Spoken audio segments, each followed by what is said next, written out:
All right, this week, and I haven't been vocal about this either, Mark. This week we have a very special guest on our CFN HQ Hangout, hanging with the community kind of feature that I've been doing over the last couple months. And really, I'm just trying to get around to every athlete eventually that we have in the gym. And there's so many of them that I have good conversations with that I'm like, you know what? Everyone should get to know this person. I honestly feel that way about everyone in the gym. I do. And the guest I have on today, I mean, I'll just ask some questions. Mark, how long you been with us? How long you A been at CrossFit Newtown? little bit over 2 years. A little bit over 2 years. How did you even find out about us? How did you end up? You contacted me, like I was your first contact, correct? Right. So I decided to check CrossFit out, and I looked at gyms, boxes in my immediate area that were convenient, that had the hours I needed to have. And I went and pretty much tried it out. I tried 3 gyms out. You guys were the third, but my favorite. Whoa, Yeah. wow. So we were the last ones, and then you finally made your decision. Oh, I knew right away. Yeah. Yeah, but how did you find, like, what made you want to try CrossFit? Like, were your friends doing it, or you were just seeing it on the internet? Like, how did you even hear about that? So it's a long story, but I've tried various programs before CrossFit. I was doing Orange Theory, which I liked, but it wasn't sustainable for me. It's not something I sustained throughout. I would have bouts of months of just inactivity, and I would jump back in, and I liked it, but it wasn't something that I got a full benefit mentally from. And Mm, the entire time, my friend Mike Markman, who's now part of CFN, said, "Stop this and go to CrossFit." mm, And I was always concerned about weightlifting because of my back. And Mike Markman, started CrossFit because of a bad back, and he got just stronger and stronger. And after a few years of him being the guinea pig, I said, "All right, let me try it." I got fed up one year. I was on vacation. We climbed a hill, and I was just breathless. I couldn't breathe. Not couldn't breathe, but mm. I said I have to try something. And I came back from that trip and just did my organic research. Went to one CrossFit gym, completely didn't like it at all. Just the personality of the owner. I went to another one that just recently closed down yards. I liked it a lot. And when I came down to your guys' gym, Carrie was teaching. I'll never forget. I didn't know what was going on, but I absolutely loved it. I thought this was where I need to be. So That's cool. And you said you had a couple things I had questions on, but one that stuck out to me is you were someone, you just said that you never really stuck to anything before. correct. You would you'd be all in, then you jump out, you go back, and it was this cycle throughout things that you've been through for your health and fitness. What's different about CrossFit? What do you think has kept you there? Like, what do you find? Do you find it interesting? Is it the challenge? Like, what is it for you that's made you? I mean, you've been coming to us for 2 years. Many reasons. I am not by nature an athletic person. I'm also not a competitive person. What I like, and that kind of plays into what keeps me to CrossFit. What I like about CrossFit as a whole is that it's a program. So you come in, you do what the coaches tell you. You can look at it ahead of time if you want to, and you get the full benefit. There's weights, there's flexibility, and there's cardio. So it has all the components that I need, kind of like a little pill. You come in, you swallow the pill, you're done. And if you're consistent enough, when I'm consistent enough, I gain a lot of benefit from the entire week. So the entire week, going through the week, you're hitting all body parts, you're hitting all various exercises.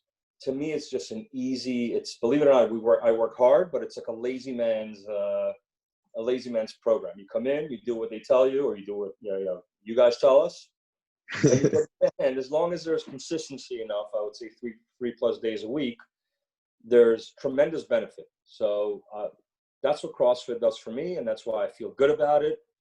Not always 100% consistent. I try to be, but that's what I like CrossFit in particular, that program. You, do you think CrossFit, or at least coming into our building, do you think it's different than what people think about it? Absolutely, 1000%. Did you 1,000%. find that it was different before you started your trials? Did you find that when you came in, it was totally different than what you actually thought it was going to be? Not when I first came in. So what I thought it was going to be, well, I also watched a bunch of videos just to understand what CrossFit is. So I kind of had an idea. I thought it was going to be a lot more difficult because on those videos, you obviously have top performing athletes, lifting heavy weights, swinging off the bars, doing kips, doing this, doing that.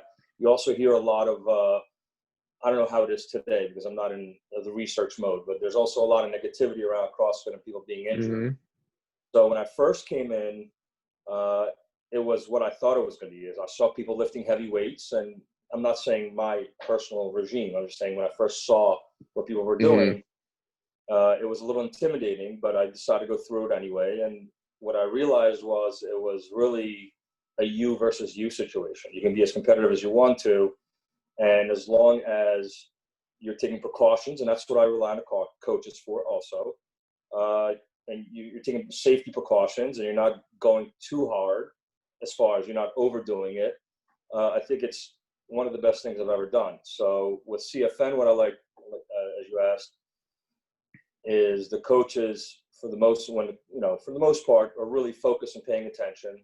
I also make sure they hear me. I'm not shy. Mm-hmm. So I like that. I'm worried about my back, and I kind of keep that in mind. So I like that. It's much different than what the perception of it is.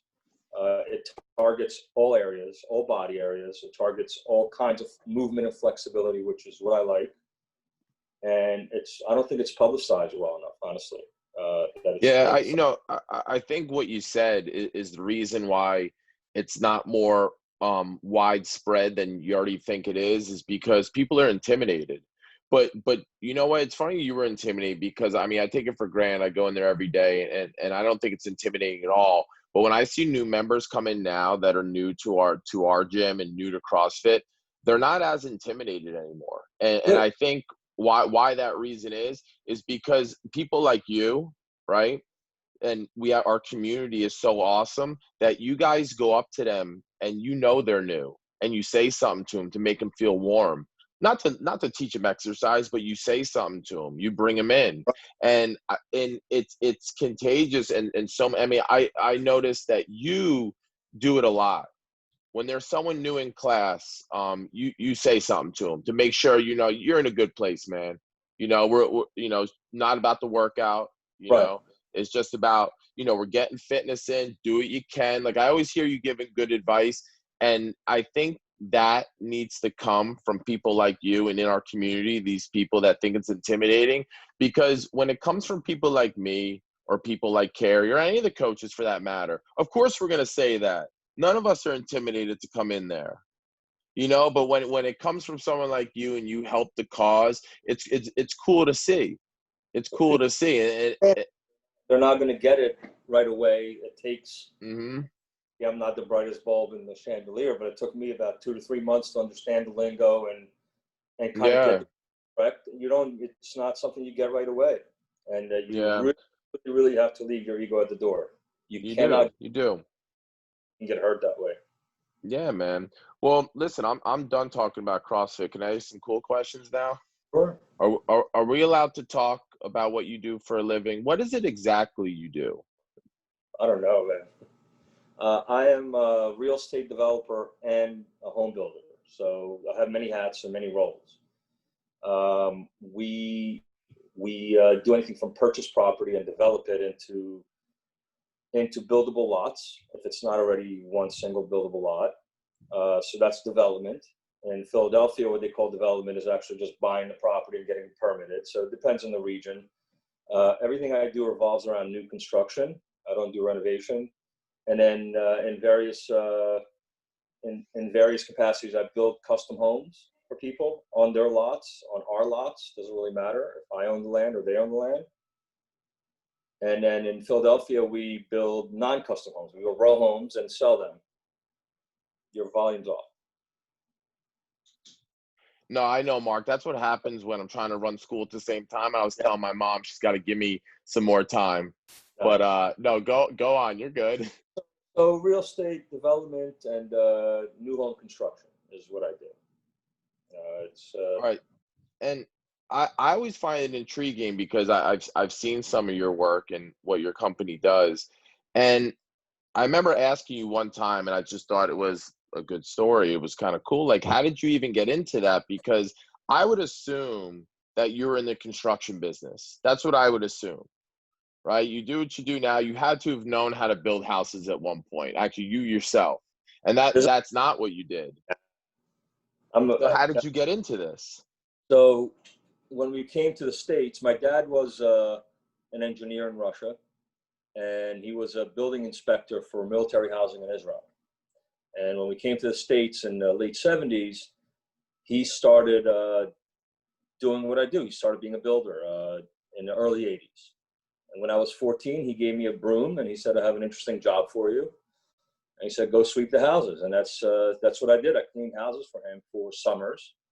And as I was cleaning houses, I was learning the process. So you learn from the start to the bottom. You learn the process of construction. You get to interact with the actual various trades.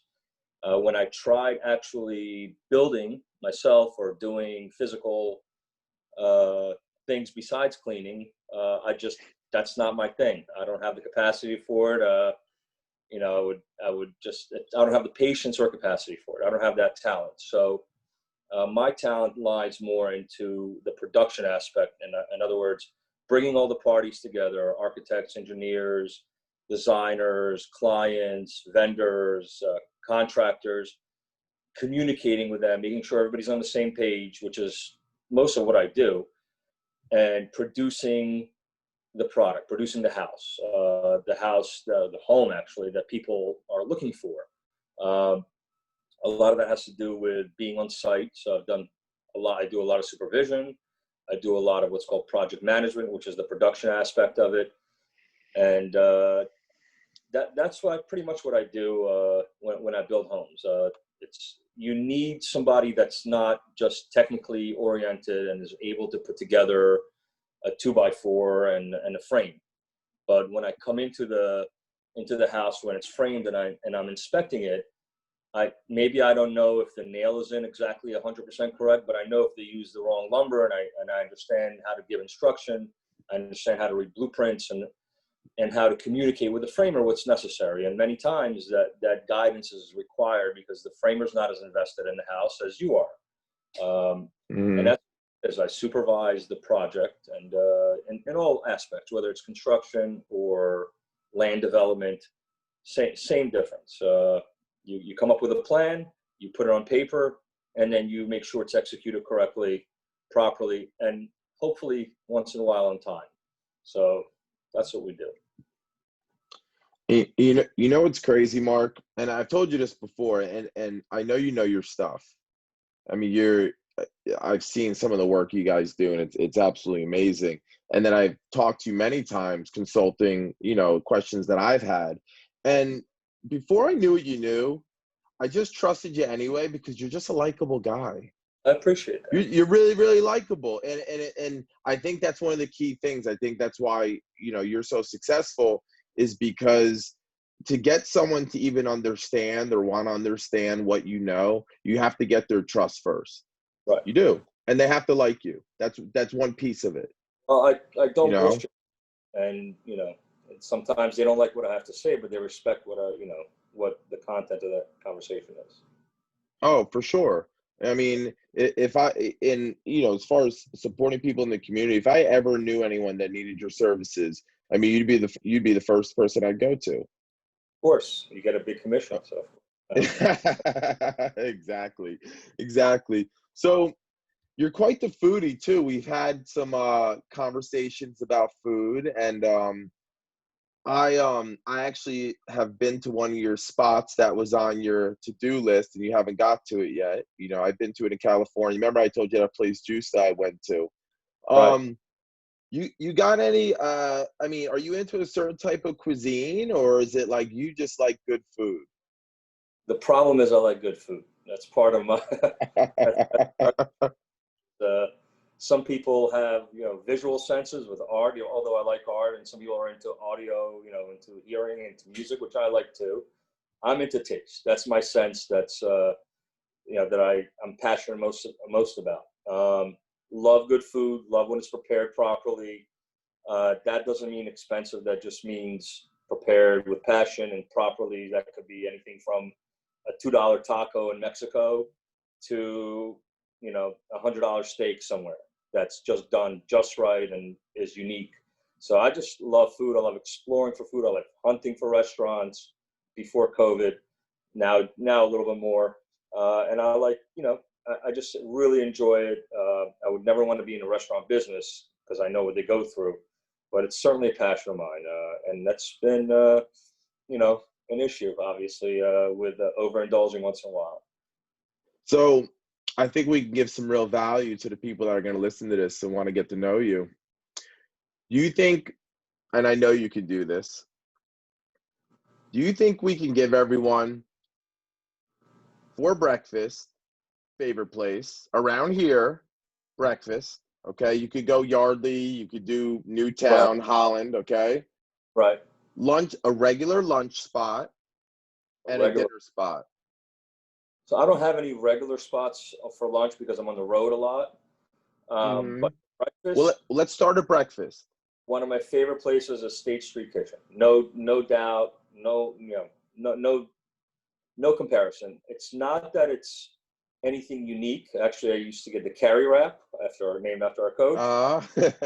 It's done right, and it's done well, and it fulfills all the nutrition that I need, and it tastes amazing, and just the way it is. So I couldn't agree with you more. State Street Kitchen's awesome. It's a pretty regular breakfast spot for if we're ever gonna go out and grab something, we're gonna go to get at Misha's. I'm there twice a week, just because I don't have time to breakfast all the time. Sometimes after class, I run, I come home, shower, and leave. So it's convenient. So that's it is. So that's breakfast. So is lunch hard for you? Come on, you don't have a good lunch spot around here. We can't use State Street Kitchen again. Around here, I would say I don't have a good lunch spot because I'm not consistent. At lunch, I'm usually at home or running around in the New Jersey area or in Philly, which I'm trying many different things. I really like what's it called? Red House, I guess it's called, in Yardley. Red Barn. I forget what it's called exactly. You know what I'm talking about? The one in Yardley? What? No, is it new? What kind of food did I have there? So it's not a deli. I guess they make sandwiches, they make platters, they have vegan stuff, but they do it right. And the couple times I've had sandwiches from there, it's across from the Wawa in Yardley on Main Street. It's just amazing. They make their own meats. In other words, they don't buy processed meats. The sandwich, I had a sandwich there that was just spot on flavor. I was just so surprised with how well it's made. The owner's passionate foodie, passionate cook, and I'm just surprised that it's in our neighborhood. I actually forwarded that information to Craig Laban. I don't know if you know who he is. He's a famous Philadelphia food critic. So he'll probably bring it out soon too. He goes incognito. So can I don't know if it's called. I haven't heard of it, but I'm gonna look it up because I want to go try it. But I think I want to give a lunch spot too. Yeah, go for it while I look up the name. I think a good lunch spot. Now, not many people have heard of it, and I can't take total credit for this, so I'll give the referral credit to Christian Sweeney. I'm sorry to interrupt you. It's Red House Yardley. Red House Yardley.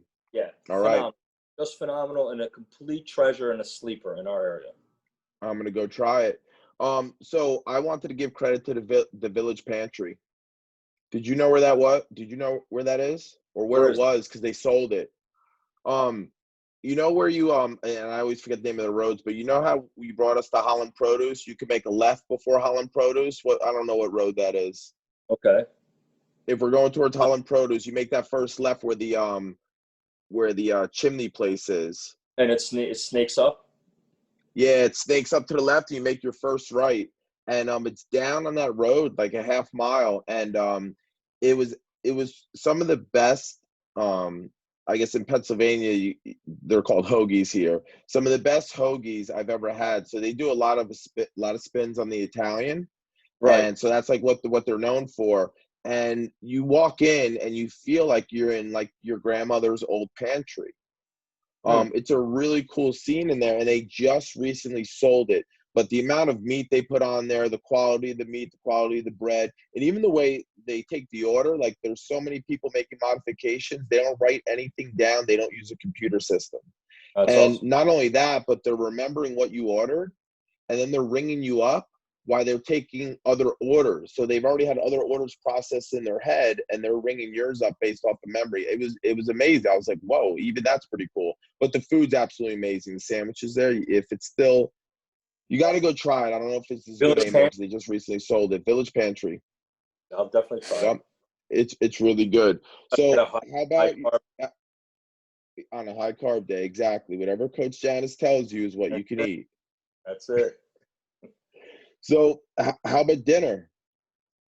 All over the place, honestly. I actually recently discovered charcoal. We went Mm, there for the first time. I don't know why first time, but the first time several weeks ago. I'm going back there on Saturday, actually. And it's, I would say the entrees were good, very good. I had duck. It was cooked spot on. It was really, really made well. But the star there, honestly, is the bread. I'm a bread guy, unfortunately, or fortunately. And I haven't had bread that good, that well made, so crispy on the sourdough, crispy on the mm-hmm. out, super crazy, flavorful, moist. I don't know what you want to call it on the inside.